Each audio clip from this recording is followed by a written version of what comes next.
Hey everyone, welcome to Thistlehawk Homestead. Another video for y'all this weekend. I'm full of it, I know.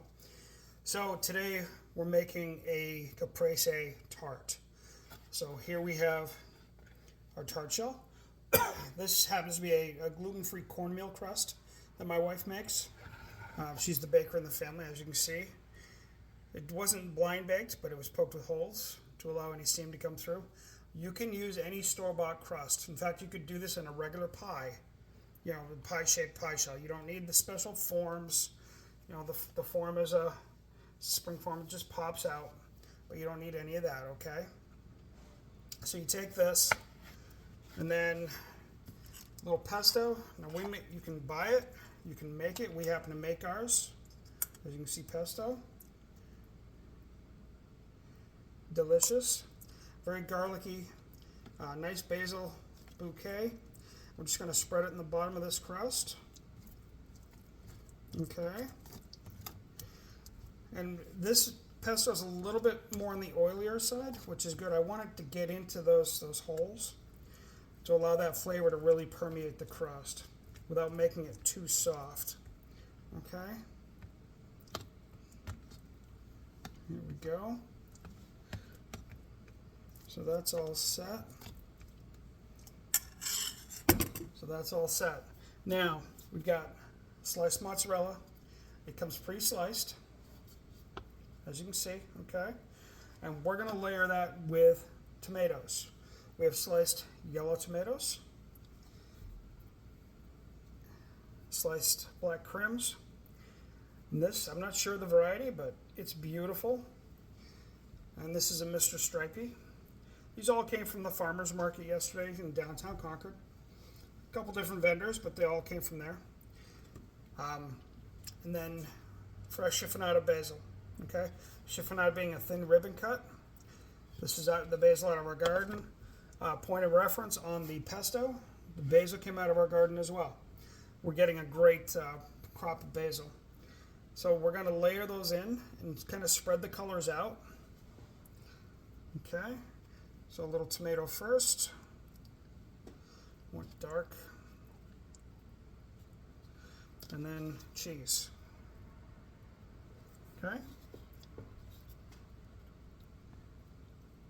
You see, I'm doing it two different ways. It's just a matter of how it fits, okay? That's going to be the same for you and how you do it. So how does it fit in your shell? Okay, just like that. And again, we're changing the colors up. Okay, we're moving the colors around. This one, I'll try to. So we'll do that. If it looks like you've got far more stuff prepped, you can snug these up tighter to allow to put more stuff in. Okay, just like that. We'll just tighten it up. Okay, just like this.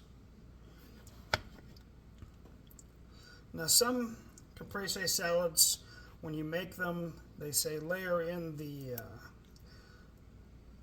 basil in between each layer.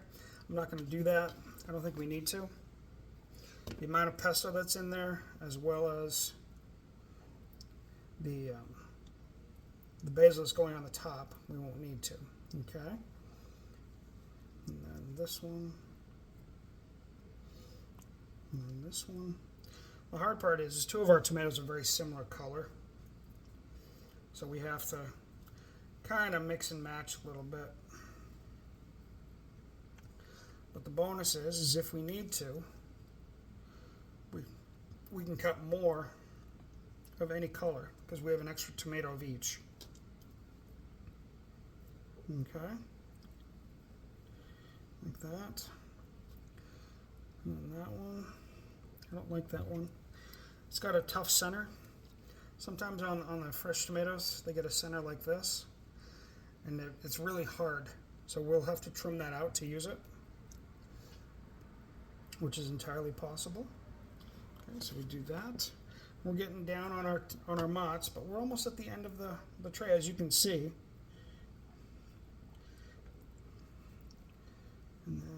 yellow.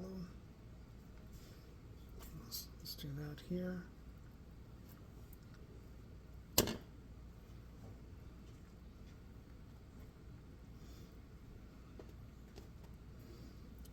Now, I'm a huge fan of yellow tomatoes, just to put it out there.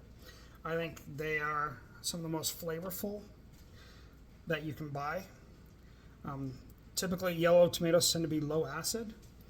Now I'm going to cut this piece so that way it fits better. I'm going to do one more. One more? Yeah, I think we're okay there.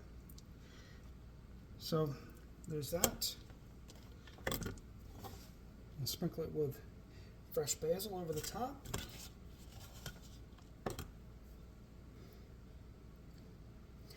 Now, point of fact, I do recommend this with a little bit of red wine, just from personal preference. If you don't drink, that's fine.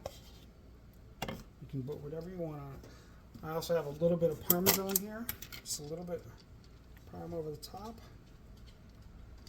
Not a lot because it's very cheesy already. Alright, and then we have some balsamic glaze.